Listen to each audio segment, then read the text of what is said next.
It's the Locked On Podcast Network, your team every day. Support for this podcast comes from Invent Together. I bet you didn't know that inventing activity by Black inventors peaked in 1899, and it has never recovered. Black and Hispanic college graduates patented half the rate of white college graduates. That's just one of the reasons why you need to know about Invent Together. When our patent system gets more diverse, our nation will get stronger and more successful. Find out how you can help diverse inventors and unleash economic opportunity at inventtogether.org.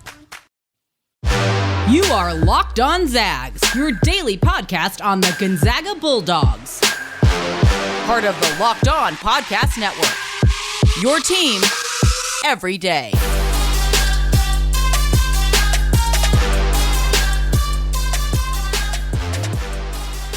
Welcome to another edition of Locked On Zags, part of the Locked On Podcast Network. I'm your host as always, Stephen Carr, and tonight is the NBA Draft, and if you want a place to watch it, the Locked On Network has you covered.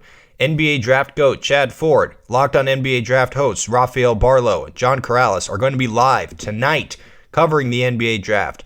It's Locked On NBA Draft 2021, brought to you by Built Bar. Get local expert analysis on each pick. Follow Locked On NBA on YouTube today and watch our live coverage tonight, 7 p.m. Eastern Time. Today is Thursday, July 29th, and it is officially NBA Draft Day. And we are going to witness history tonight. For the first time in Gonzaga school history, 3 players are going to be selected in the NBA Draft, with a fourth in Filip Petrusev also in the mix. Jalen Suggs, he's going to be the second Gonzaga player ever to be picked in the top 5. And if Corey Kispert gets his name selected in the lottery, which it sounds like he probably will, it's going to be the first time in program history with 2 lottery picks in the same draft. And what's crazy about all of this is that it may start becoming the norm for Gonzaga. Chet Holmgren already being mocked in the top 3 for the 2022 NBA Draft. Draft boards already have Nolan Hickman and Hunter Salas as potential top 20 picks over the next 2 years. Gonzaga fans, I would imagine, are going to be watching the NBA Draft on a yearly basis with actual interests like never before. And it starts tonight, 5 p.m. Pacific. The NBA Draft is going to be on ABC and ESPN. And, of course, you can watch our live coverage with the Locked On Network on YouTube with Chad Ford and all of our Locked On NBA Draft experts. Today on this show, we are leading you into that draft by wrapping up our Gonzaga-centric NBA Draft profiles with Jalen Suggs, his strengths, his weaknesses, and where he's likely going to end up being picked tonight. Of course, we're going to continue our Path to Playing Time series as well, with some words on Melody Kempton from the women's team. Before we get to all of that, some news and notes from around Wednesday, and we're going to start with the big one, and that is Rui Hachimura, because he was absolutely unbelievable in the game against Slovenia last night. The game was billed as Rui Hachimura against Luka Doncic, and neither one of those two guys disappointed. Slovenia led at halftime 51-38. Rui Hachimura had 17 points, 4 rebounds, 2 assists, a steal, and a block. Luka Doncic had 15 points, 6 rebounds, 4 assists, 2 steals, and a block. Neither player had a turnover. Unbelievable numbers, and those numbers continued into the second half. The 2 players combined for 0 turnovers in the game. Unfortunately for Japan, they just don't have enough talent outside of Rui Hachimura and Yuta Watanabe. And Slovenia is a much deeper team, and one team that could actually give the United States some fits if they were to meet in bracket play. Japan kept the game somewhat close. It was pretty much 10 to 15 points for the majority of the game, and then Slovenia kind of took over in the final 6 to 8 minutes, and they pulled away 116-81. But Rui Hachimura was the star of the night. He scored 34 points, and his NBA career high is 30. So I'm sure he's probably had a larger career high in an international event at some point, but still 34 points on 13 of 28 shooting. He was actually much more efficient until the fourth quarter when he kind of tried to take over and missed a few shots. So 13 of 28 shooting, 34 points, 7 rebounds, 3 assists, a steal, a block, 0 turnovers. And it would have been very, very cool to have the hometown crowd in attendance, but unfortunately with COVID, Very, very, very limited spectators there. And on the other side, Luka Doncic finished with 25 points, 7 rebounds, 7 assists, 2 steals, 2 blocks, and Luka does what Luka wants to do on the basketball court. He is an absolutely phenomenal talent. So now Japan is 0-2 in pool play, and they've got 1 game left, and it's going to be against Argentina on Saturday night. If they lose that game, they are done. If they win that game, they've got a small chance of making bracket play. The top 8 teams make it. It's the top 1 and 2. Basically, the top 2 seeds in all 3 pools make it automatically, and then they take the top 2 remaining wildcard teams, essentially, as the 7 and 8 seeds. So Japan needs a win, and they need a little bit of help in order to make bracket play. That last game against Argentina for Japan is coming up Saturday night. Again, that game is going to be at 9:40 p.m., just like last night's game was. And then 3 other things I want to talk about, non-Olympic related. Number 1 is something to watch tonight in the NBA draft, and that's Brandon Clark. There's a rumor that came out Wednesday morning that Brandon Clark is a potential trade chip for the Memphis Grizzlies on draft night. He had a very, very up and down second season in the NBA. He was fantastic as a rookie. He still has plenty of talent.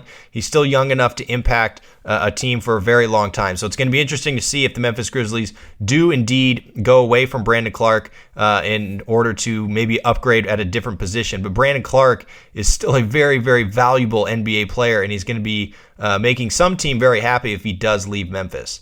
And then 2 last things here, and that's Jeff Borzello over at ESPN released his latest top 25 for the 21-22 season. Of course, he's got Gonzaga at number 1.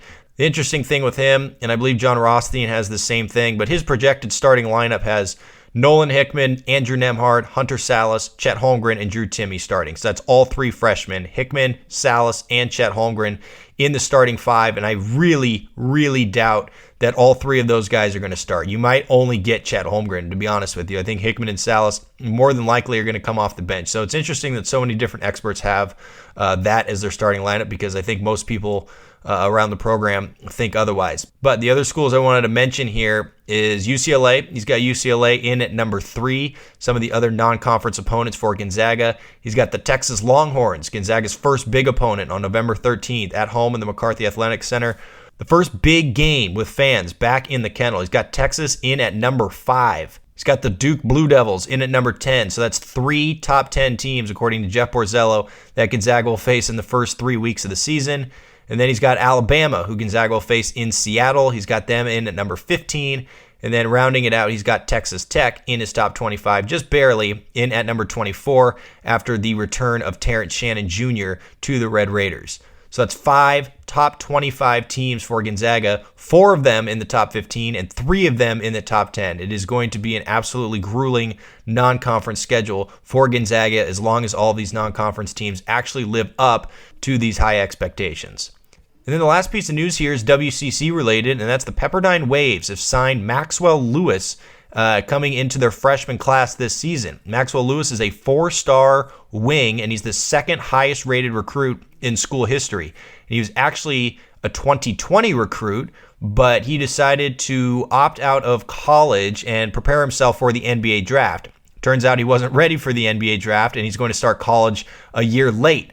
Pepperdine swooped in, and they grabbed him. So Maxwell Lewis is going to be going to Pepperdine this year, and that is an absolutely fantastic get for the Waves, especially this late in the offseason. So I think Maxwell Lewis is going to basically slot in that starting lineup right away. Obviously, they're losing Colby Ross and Kessler Edwards, which are 2 enormous losses, but I don't think the cupboard is bare for that program.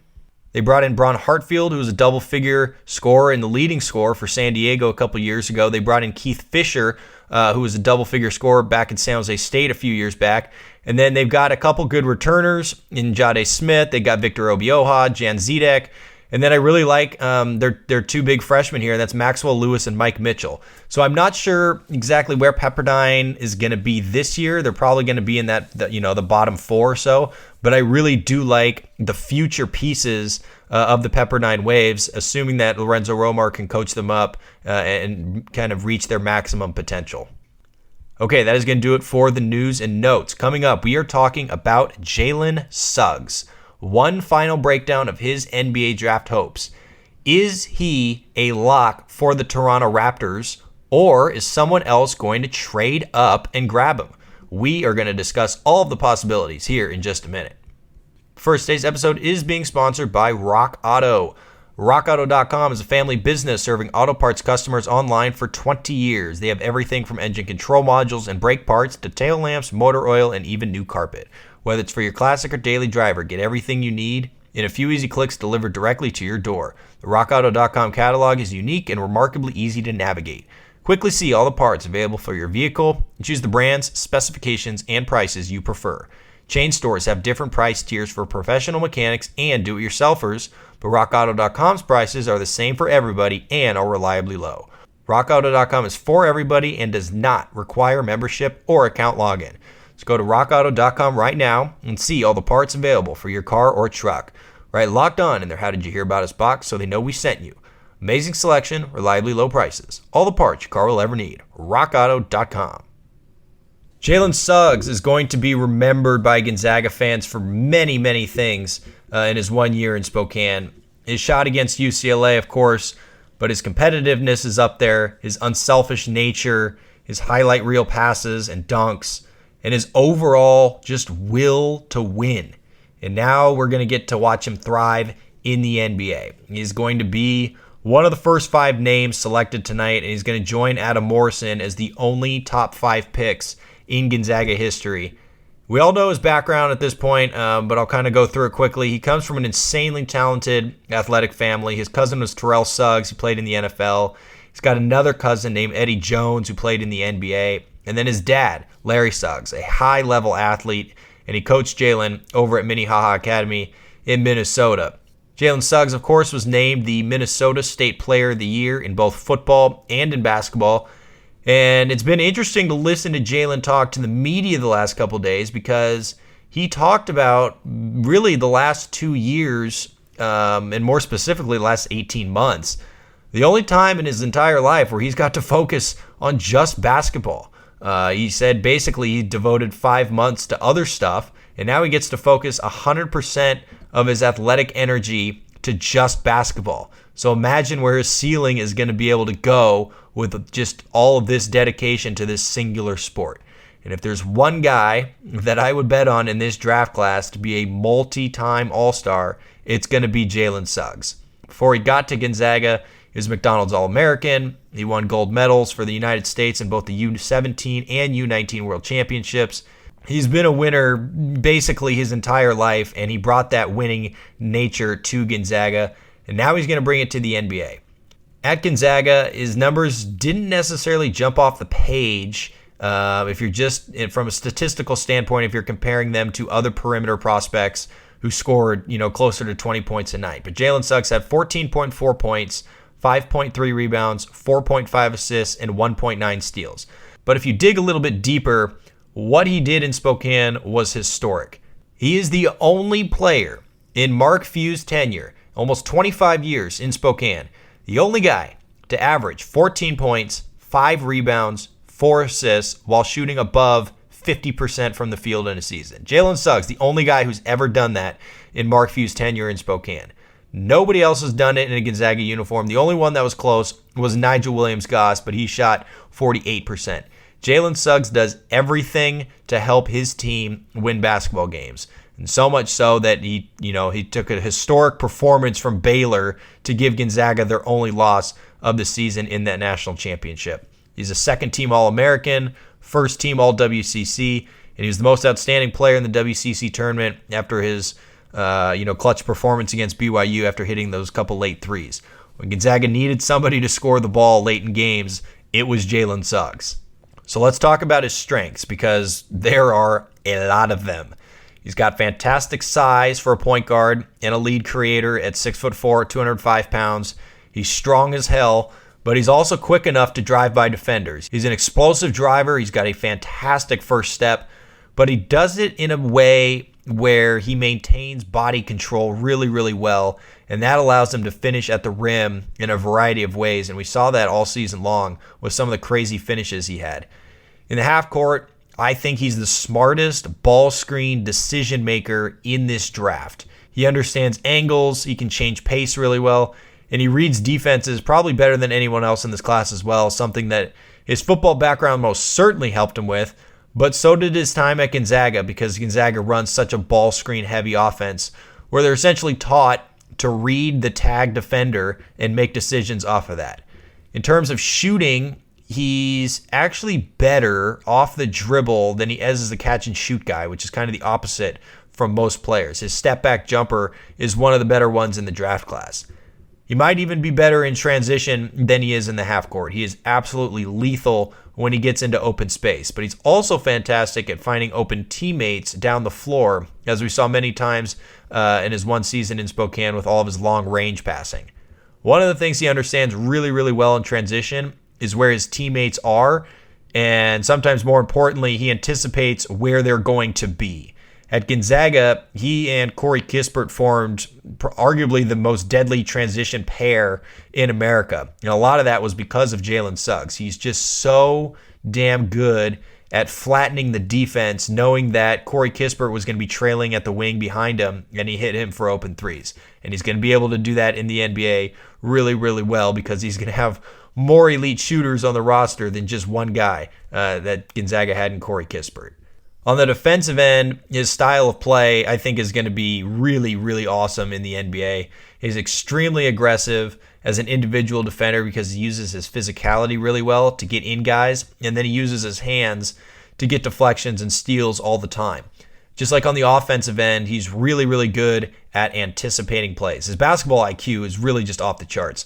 He jumps passing lanes all the time for easy layups, and he reads plays well enough to rotate in help side and is able to disrupt shots at the rim. I've said this, I think, plenty of times on this podcast now, but on both ends of the court, I think Jalen Suggs has the highest floor of any player in this draft, maybe outside of Cade Cunningham, but you might even argue that he's got a higher floor than Cade Cunningham does as well. His biggest weakness is just shooting the ball consistently. He had a game against Iowa, as we all remember, where he hit 7 threes, but then he had other stretches during the season where he would go like 2 for 15 or something over 4 games. But his shooting form is actually really good, so it feels like it's just kind of a matter of reps before he becomes more consistent. But I don't know necessarily if he's going to ever become like a 40% shooter. I think he's more of a mid-30s guy throughout his career, which is totally respectable. He's just not going to be an elite three-point shooter. He also has to relax a little bit on his high-risk passing. He tried to fit in a lot of passes inside of incredibly small windows during his time at Gonzaga, and it led to kind of a higher turnover rate than was necessary. And he also doesn't really have the widest array of ball handling moves yet. I think he's pretty reliant on crossovers, which is fine because, you know, his crossover is really, really good and he changes speed with it. But kind of a better handle and a variety of moves will certainly increase his ceiling in the NBA. And then defensively, that aggressiveness that I just talked about, it often leads to him gambling. And any miss on a gamble in the NBA leads to a 5-on-4 situation that more often than not is going to get converted, more so in the NBA than it did in college. But I will say, in today's NBA, kind of on the flip side of that, is I don't really have a problem with that kind of aggressiveness, because in today's NBA, there's not a ton of elite level one-on-one defenders. A lot of it is based on gambling and defense, and trying to get those steals and deflections and get out and run. I would say that it's still definitely something to watch, is his tendency to gamble a little bit too much. Overall, Jalen Suggs, the ideal lead guard for the modern day basketball. He has size, he's got the quickness, and he's got an elite level IQ, especially in ball screens. His track record of winning literally everywhere he goes should be very, very attractive to every single team in the NBA. And in the biggest moments of Gonzaga's season this year, it was always, always, always Jalen Suggs coming up in the clutch. So now the question is, where does he go next? The answer, in all likelihood, is going to be Toronto at number 4 tonight in the draft. And there's been some question on whether Houston would take him at number 2, but Jalen Suggs said on Tuesday when he talked to the media that he hasn't even been in contact or worked out with the Rockets, which leads everyone to believe that Houston is pretty content with taking Jalen Green at that number 2 spot. The other more interesting rumor that's been floating around for a little while now is the potential trade match between the Golden State Warriors and the Toronto Raptors. The The Warriors really like Jalen Suggs, and they've been connected on a possible deal for Pascal Siakam for a couple of weeks now. So it's possible that Golden State uses their 2 first-round draft picks, because they have number 7 and number 14, that they package those 2 picks to trade up and get Jalen Suggs, which would be really, really interesting to have Jalen Suggs play with Steph Curry and Klay Thompson. But in all likelihood, he's going to end up in Toronto. I would say there's probably an 80% chance that nothing wild happens on draft night with this spot. And Toronto, I think, is a fantastic fit for Jalen Suggs. He can fit in right away for the departing Kyle Lowry, and he can play right alongside Fred VanVleet and OG Anunoby. Toronto's got a history of developing players. Players really seem to enjoy playing in Toronto. And then on Tuesday, Jalen talked about the Raptors when speaking to the media, and he shared that he thinks the talent of the player development staff for the Toronto Raptors is off the charts, and he said he would love to be part of that program to help hone his craft. In Toronto, if you remember, they're not far removed from winning an NBA title. They won the thing like 3 years ago. They have a lot of talent still on that roster. They were just dealt a ton of injuries. They faltered down the stretch of this season, and they played their entire year away from home because of COVID. The Raptors seem like a pretty easy bounce-back candidate for next season, and I think Jalen Suggs is going to be a big reason why. Playing alongside Fred VanVleet means he doesn't have to do everything himself right from the get-go. His expectations don't have to be a franchise-altering player. He could just go in and be Jalen Suggs, the elite point guard and the ultimate winner. Okay, coming up, we continue our Path to Playing Time series as we head back to the women's side and we talk about Melody Kempton, someone who does a ton of the dirty work for Gonzaga as a sixth man, but should be getting a larger role this coming season. Today's episode being brought to you by Bet Online. Bet Online is the fastest and easiest way to bet on all your sports action.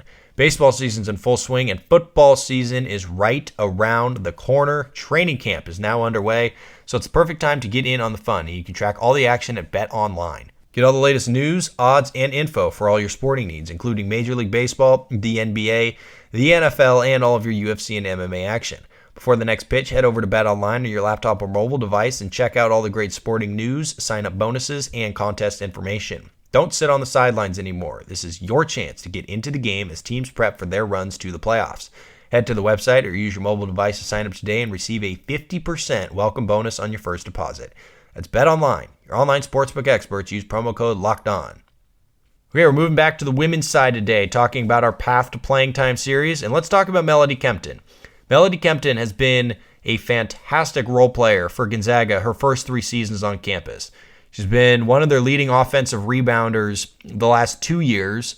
She runs the court really, really well, and she's pretty much as scrappy as it gets. If there's one word that describes Melody Kempton, it's scrappy or it's grit, any kind of those synonyms. This past season, she took home the first ever WCC 6th Woman of the Year award after she averaged 6.5 points while shooting 60% from the field.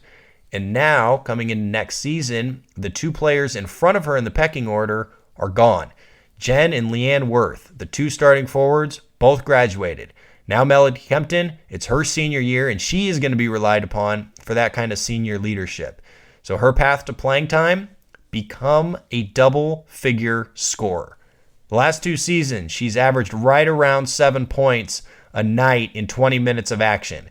In all likelihood, she's going to step into the starting lineup and she's going to get closer to 30 minutes this season, which means plenty more opportunities to score, especially since Lisa Fortier loves playing through the post. With her incredibly high efficiency numbers inside the arc, it makes all the sense in the world for Melody Kempton to become one of the double-figure scorers that Gonzaga desperately needs after all their top scorers from last year graduated. As I mentioned, I think she does 2 things really, really well for Gonzaga. She runs the court probably better than anyone on the team. She gets seemingly 1 easy layup in transition every single game. The other thing she does so well is she scraps for loose balls. And one of those ways is through offensive rebounds. And with all those offensive rebounds come a lot of free throw attempts on second chance putbacks. She led the team in free throw attempts 2 years ago, and she was 3rd on the team in that stat last year. And one of her points of emphasis after her sophomore year, the offseason between sophomore and junior season, was to become a better free throw shooter because she knew how often she got to the foul line. As a sophomore, she shot a very below average 59%. This past year as a junior, that rose to a little bit more respectable 67%. And now, as a senior, I would imagine the goal is to get that into the 70s. And if she does that, and if she continues to run the court, she continues to be efficient at the rim, we could be looking at one of the leading scorers on the roster next season. Okay, that is going to do it for today's show. We will be back tomorrow for another Gonzaga 5-Star Friday, and we are going to recap the NBA draft. No interviews tomorrow. We're just breaking down what happens with all 4 Gonzaga players and any other moves that potentially involve Zags in the NBA. We may also hear from Jalen Suggs and Corey Kispert if they have any interesting quotes in their post-draft press conferences. We'll also preview Rui Hachimura's 3rd game of the Olympics coming up over the weekend and kind of lay out what needs to happen for them to get to bracket play. If you want one last NBA mock draft to lead you into tonight's NBA draft, listen to the Ultimate Mock Draft 2021 presented by Locked On and Odyssey. It features analysis from the GOAT of NBA mock drafts, Chad Ford, alongside Odyssey NBA expert Brian Scalabrine and former general manager Ryan McDonough. It is the perfect way to get ready for tonight's draft. Our Locked On NBA local experts made selections and trades for your favorite basketball teams throughout this week-long special event. Search the Ultimate Mock Draft 2021 on the Odyssey app or wherever you get your podcasts. Don't forget, you can also rate and subscribe to this podcast. Please leave us a 5-star rating. Follow me on Twitter at @SCarGo. You can follow the podcast on Twitter at LockedOnZags. If you want to email the show with anything you want to say, including questions or ideas you want me to talk about, feel free to do so. It's lockedonzags@gmail.com. Everybody enjoy your Thursday. Enjoy the draft tonight. We'll see you back here tomorrow morning to break it all down. It is a great day to be a Zag. This episode is brought to you by Spotify Green Room. Have you ever listened to a podcast like this one and you wanted to bring up your own point or just chat with other people that are listening at the same time? Well, let me tell you about Spotify Green Room. This is the first social audio platform made just for sports fans. The app is free to download, and once you're in, you can talk with us, other fans, athletes, insiders in real time about your favorite sport or team. Download the app, currently available on iOS devices. Create a profile, link your Twitter, join one of the groups for the latest league updates, and then you'll see us there. Spotify Green Room, changing the way we talk sports.